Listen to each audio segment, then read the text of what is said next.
성도 여러분, 오늘은 금요일입니다. 또한 10월 마지막 주이기도 하죠. 이제 2021년도도 2달밖에 남지 않았는데 우리는 작년부터 시작된 코로나로 인해서 너무도 힘든 날을 참 보내왔습니다. 성전에서 온전히 예배도 드리지 못하고 또한 성도들 간에 아름다운 교제도 할 수 없는 참 힘든 시간이었습니다. 그러나 올해는 이제 2달 남았지만 감사하게도 우리가 성전 예배도 다시 시작할 수 있고 조심스럽게 소그룹 모임도 다시 시작할 수 있고 작년부터 하지 못했던 교회의 여러 가지 사역들을 다시 할 수 있게 되어서 얼마나 감사한지 모르겠습니다. 그 중에 첫 번째, 저희 지금 대신방을 진행 중에 있는데요. 2달 남은 올해도 믿음으로 잘 마무리하셔서 내년을 기대하는 믿음의 성도님들이 다 되셨으면 좋겠습니다.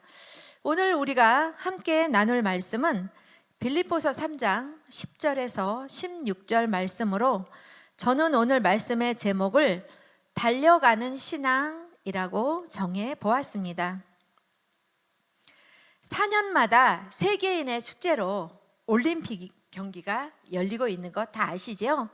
이 경기에 대비해서 수많은 선수들은 4년 동안 피나는 고된 훈련을 하는 것을 우리는 매스컴을 통해서 볼 수 있었습니다. 그들의 훈련에는 금메달이라는 확실한 목표가 있기에 매일매일 계속되는 고된 훈련도 감당하고 견딜 수 있다라고 생각이 듭니다. 성도들도 이와 유사하게 표대를 향하여 달려가는 자들입니다. 이 표대는 올림픽 경기처럼 4년마다 반복되어 돌아오는 것이 아니라 일평생 동안 한 번에 주어지는 것입니다. 그리고 올림픽 경기를 위해 선수들은 4년 동안의 준비 기간이 있지만 성도들은 매일매일 준비를 하면서 역시 매일매일 경주를 하여야 합니다. 이런 점에서 성도는 목적지에 도착할 때까지 끊임없이 달리는 마라톤 선수와 같다고 볼 수 있습니다. 마라톤 선수는 42.195를 달리는 동안 스스로 체력 안배를 하면서 쉬지 않고 달리고 있습니다. 이처럼 성도들도 표대를 향해 달리는 동안은 쉬지 않고 달려야 하기 때문에 끊임없이 성령의 공급을 받아야 합니다. 그렇지 않으면 우리는 끝까지 달릴 수가 없는 것입니다. 그러면 성도는 무엇을 얻기 위해 이토록 끊임없이 달려야 할까요? 오늘 본문 말씀을 통해서 함께 나누어 보려고 합니다.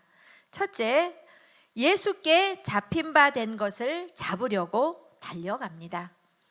오늘 본문 12절을 보면 내가 이미 얻었다 함도 아니요 온전히 이루었다 함도 아니라 오직 내가 그리스도 예수께 잡힌 바 된 그것을 잡으려고 달려가노라. 여기서 우리는 그리스도 예수께 잡힌 바 된 그것이란 말씀에 주목하셔야 합니다. 바울은 그리스도인들을 핍박하기 위해 다메섹으로 가던 중 그리스도 예수께 잡힌 바 된 사람입니다. 그가 잡힌 바 된 것은 자기의 의지에 따른 것이 아니라 오직 하나님의 주권적 능력과 은혜 때문이었습니다. 그리고 하나님께서 그를 붙잡으신 목적은 예수 그리스도의 이름을 이방인과 임금들과 이스라엘 자손들 앞에 전하기 위함이라고 사도행전 9장 15절에서 말씀하고 있습니다. 바울은 이같이 자신의 사명을 분명하게 인식했을 뿐 아니라 그 사명에 철저히 복종했던 것을 볼 수 있습니다. 이러한 바울의 삶은 예수님께 잡힌 바 된 것을 잡으려고 달려감을 의미합니다. 하나님께서 우리를 그의 자녀로 부르셨을 때에는 부르신 목적이 반드시 있습니다. 그렇기 때문에 우리는 막연한 신앙생활, 곧 표대가 없는 생활에 머물러 있을 것이 아니라 하나님께 기도함으로 자신의 사명을 깨달아야 합니다. 이 사명을 깨달은 사람은 하나님을 위해 적극적인 신앙생활을 할 수 있고 달리다가 넘어져도 다시 일어나서 계속 달릴 수 있는 것입니다. 그리고 성도들이 각자에게 주어진 사명을 인식하고 그 사명에 순종하며 열심히 달리게 될 때 교회는 그리스도의 몸으로 단단히 설 수 있고 또한 그리스도의 영광을 풍성하게 드러냄을 볼 수 있습니다. 그뿐 아니라 그 사명에 순종하여 달리는 성도 자신은 끊임없이 공급해 주시는 성령의 능력을 충만히 체험하게 될 것입니다. 둘째, 앞에 있는 것을 달려갑니다. 사람들은 스스로의 인생관에 따라 크게 세 부류의 사람으로 구분된다고 합니다.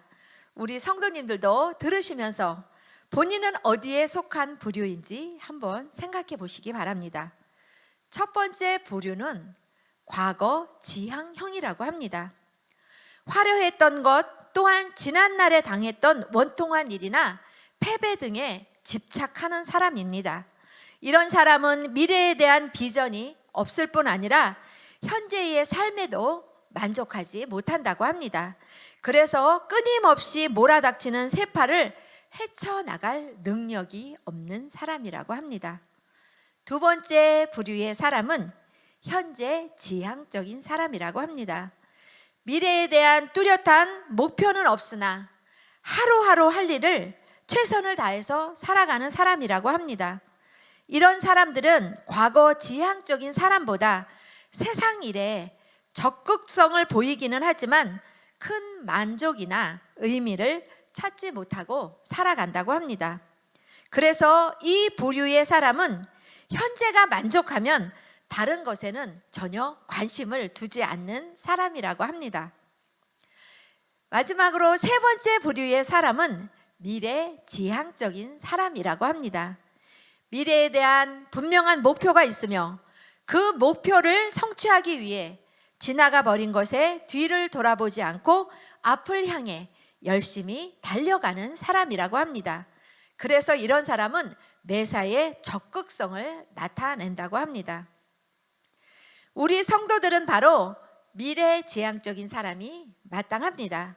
왜냐하면 성도들에게는 분명한 미래가 약속되어 있기 때문입니다.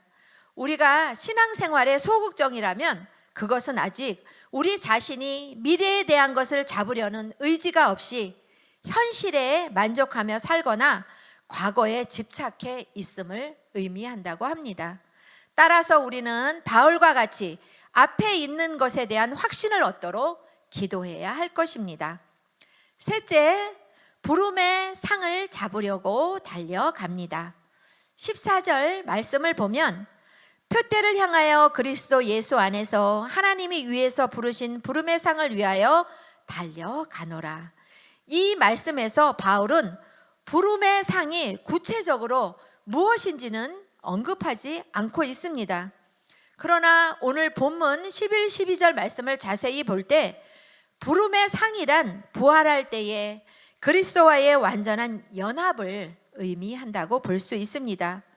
이 연합은 로마서 8장 21절에 영광의 자유이며 로마서 8장 23절에 몸의 속량을 의미하기도 한다고 합니다.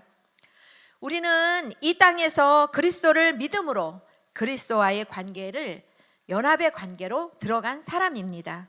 이스라엘 백성들은 가나안 땅을 약속받아 출애굽에 동참했습니다. 그런데 그들은 가나안 땅에 들어가지 못했습니다. 이런 면에서 이스라엘 백성들도 약속을 받았으나 그 약속에 동참하지 못한 백성들이 되고 말았던 것입니다. 이처럼 성도들도 약속을 받았으나 그 약속에 동참하기 위해서는 바울과 같이 믿음의 경주를 해야 합니다. 이것이 곧 바울이 부름의 상을 위하여 쫓아간 이유입니다.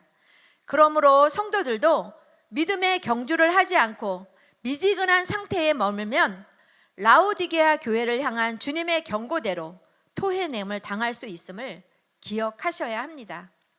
성도 여러분, 예수님의 달란트 비유에서처럼 우리는 한 달란트 받은 종과 같이 안일한 신앙, 곧 소극적인 신앙생활을 하고 있지는 않습니까? 혹 지금의 일상이 코로나라는 핑계에 자신을 가둬두고 있지는 않으신지요? 우리들은 5달란트와 2달란트를 받은 종처럼 이 세상에서 적극적으로 앞을 향해 달려야 하는 신분을 우리는 가진 사람들입니다. 이렇게 달려갈 때 성도에게만 주님의 칭찬과 더불어 더 많은 것을 맡기시며 이런 성도의 영적 삶을 더욱더 풍성하게 될 것임을 꼭 기억하시기 바랍니다. 오늘 하루도 믿음의 경주의 승리자가 되셔서 감사와 기쁨의 하루가 되시기를 소망합니다.